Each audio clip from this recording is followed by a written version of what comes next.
This is a review and unboxing of set 7121 Naboo Swamp. It is one of the first sets from the LEGO Star Wars line released in the year 1999 and retailed for $10 with a piece count of 81. Now on the front of the box here we can see that it was discounted for $5.31. And then on the back it's sharpied over, but we can see underneath there it says $9.49, which is probably its original price tag at whatever store it was being sold at. And then just some standard action shots on the sides and information on the top and bottom. Then on the back we've got a pretty strange speeder alternate build and an in-progress build of the actual set. So let's go ahead and get into it.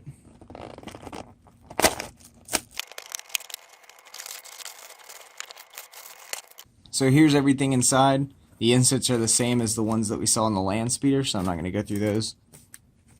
Although it looks like this one right here has the cape inside of it, which is pretty strange because now LEGO capes all come in like these separate little boxes on the inside. But it looks like this one's relatively untouched, so that's pretty cool. And then here's our tiny little instruction sheet. It's actually smaller than the land speeder one, which is pretty surprising. Then of course we've got our large base plate coming outside the bag. And then we've just got two small perforated bags. So I'm going to start building.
Here's the completed set, and let's take a look at our minifigures first.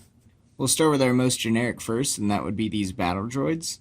There are two identical ones in this set, and unlike later versions, these ones have a 1x2 plate on the back, and I assume that's to represent their backpacks or something. And these don't come with any weapons because they're actually on stab speeders, which we'll get back to. Here's a third minifigure, Jar Jar Binks, and I actually really like this minifigure probably because I had it as a kid, and it's nostalgic. But I think even if you don't like the character in universe, you can agree that this is a pretty cool mold and a pretty unique minifigure overall. So it's great to see him in such a small set. And then we have Qui-Gon Jinn, who came in quite a few of these early 1999 Episode 1 sets, which I think is great. He's another really cool minifigure. And of course the inclusion of the chrome lightsaber hilt is always appreciated. Then he's got this awesome brown cape, which we didn't see as much. Then we've got two identical stat speeders for the droids, and I think these are great builds. They're fairly simplistic, and I just remember loving these so much as a kid. I never had this set, but I do remember looking at pictures of the set and trying to build my own out of the pieces I had. So it's just cool for me to finally have these from the actual set. And then I like that they put them on these clear stands so that you can stand them up straight on their own. And it looks like they're floating there. And then as far as an actual build, we've just got a little bit of scenery from the swamp here. Not a whole lot going on, basically two pillar builds with some seaweed detailing on the sides there. And I really like the use of these green whips as vines, that's a nice touch there. And for some reason I've always liked all these sea creature things like dolphins and sharks and starfish and clams, so I think it's cool that it includes one of these clams. And then that all just comes on a blue base plate to make it look like they're running through water or something like that. So adjusted for inflation, the set would have been $15.34 back in the day. And current used prices have it at $15.50, which I think is reasonable given what you get. And this one definitely did not appreciate in value much compared to other LEGO Star Wars sets from the first wave, which is kind of unfortunate because even though the movie was pretty panned, the sets from this line are actually really good in my opinion.